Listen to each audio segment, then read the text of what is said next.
মায়ের হাতে ভর্তা, উফ কতদিন পর যে খেলাম। প্রায় ৫ মাস পর মায়ের বাসায় গেলাম আর মায়ের হাতে এরকম ভর্তা খেলাম।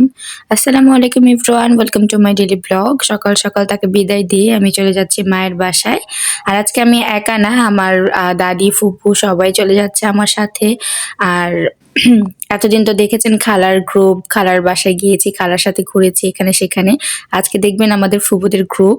তো এই তো সবাই মিলে নেমে আসলাম, আমরা ৫টা রিক্সা ভরে গিয়েছিলাম সবাই আম্মুর বাসায়। আর বাসায় যাওয়ার পর দেখছি যে আমার আম্মু ভর্তা বানাচ্ছে। তখন দুপুর বললেই চলে, তাই আমরা সেরকম কোনো ভারী নাস্তা করিনি। তো আম্মু আমাদেরকে আম্মুর হাতের বানানো নিমকি আর চাল ভাজা দিয়েছিল খেতে, তো সেটাই খাচ্ছিলাম। আমার আব্বু কিছু চকলেট নিয়ে এসেছিল আমাদের জন্য, আমরা সবাই মিলে সেটাই খাই। এই তো আমার আম্মু কি কি ভর্তা বানাচ্ছে সেটাই দেখছিলাম। তো এই ভর্তা বানানোগুলো শেষ হওয়ার পর আমি এখানে একটু সাজিয়ে ভিডিও করে নিচ্ছিলাম। এখানে ছিল হাতে ডলা পেঁয়াজ মরিচ ধনিয়া পাতার ভর্তা, আর শুটকির ভর্তা, কালিজিরা ভর্তা, আলুর ভর্তা, বেগুন ভাজা, আর ছিল বেগুন ভর্তা, সাথে ছিল গরুর গোস্ত। আর এইটা হচ্ছে আমার নানু খুদ নিয়ে এসেছিল গ্রাম থেকে, খুদের ভাকা, খুদের বউ বলি আমরা যেটাকে। তো এই তো ফার্স্টে আমি ভর্তা দিয়ে খেয়ে তারপর একটু গরুর গোস্ত নিয়ে আর সাথে একটু পোলাও নিয়েছিলাম, আগের দিনের পোলাও ছিল, তো সেটা দিয়ে আমি খাচ্ছিলাম। তারপর বিকেলবেলা আমরা সবাই মাঠে যাই ঘুরতে। এখানে আমাদের কত স্মৃতি আছে, আমরা এখানে কত খেলতাম সেটাই ভাবছিলাম, বলছিলাম। তো এই তো আমরা সবাই দাঁড়িয়ে আছি, ফুল কুড়াচ্ছিলাম, ভিডিও করছিলাম, সবাই মিলে কতদিন পর একসাথে হয়েছি, কথাবার্তা বলছিলাম। তো সেটা করার পর বাসায় যাই, বাসা যাওয়ার পর আমার আম্মু চা রান্না করে দেয় আমাদের সবাইকে। তো সেটা খাই, ওরা সবাই চলে যায়, আমি আমার দাদি আর আমার বোন থেকে যাই মার বাসায়। আজকে আবির এসে আমাকে নিয়ে যাবে। সকাল সকাল উঠে আমি নাস্তা করে নিচ্ছিলাম আর আবারও চা খেলাম আর কি।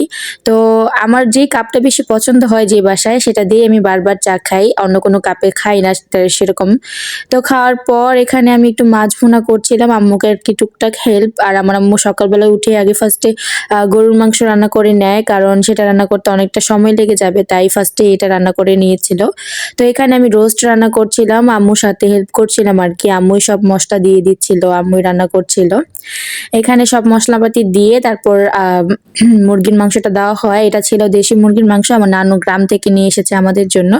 একদিকে চুলা রান্না হচ্ছে দুপুরের খাওয়া দাওয়ার জন্য, আরেকদিকে পিঠার প্রিপারেশন চলছে, সেটা আরেকটা ভিডিওতে দেখা যাবে। তো আমার খালামুনি এখানে মিষ্টি নিয়ে এসেছিল, তো সেটাই আমি খুলে খুলে সবকিছু রাখছিলাম। এখানে আমার আম্মু এটা কেটে দেয়, কারণ এত বড় মিষ্টি কারো পক্ষে সম্ভব না খাওয়া। আমি এগুলো কাটার পর আমি এখানে প্লেটে সাজিয়ে রাখি, যে খাওয়া দাওয়া শেষে ডেজার্ট গুলো দিব আমি সবাইকে। এই তো মিষ্টিগুলো সাজিয়ে রেখে দেই, এদিক দিয়ে আম্মু দুধ দিয়ে দেয় গোস্তে। আর এখানে যেহেতু আমি কোনো রেসিপি দিচ্ছি না, তাই ফুল ভিডিওটা করিনি রান্নার। তারপর রান্না শেষে বাটিতে ঢেলে রাখে, একে একে করে সবকিছু রান্না হয়ে যায়। এই দিক দিয়ে পিঠারও প্রিপারেশন চলছিল। আরেকটা ব্লগে আমি দেখিয়ে দিব যে কি পিঠা বানানো হয়েছে আজকে। তো আজকের ভিডিওটা ছিল এই পর্যন্তই। সবাই ভালো থাকবেন, সুস্থ থাকবেন, আল্লাহ হাফিজ।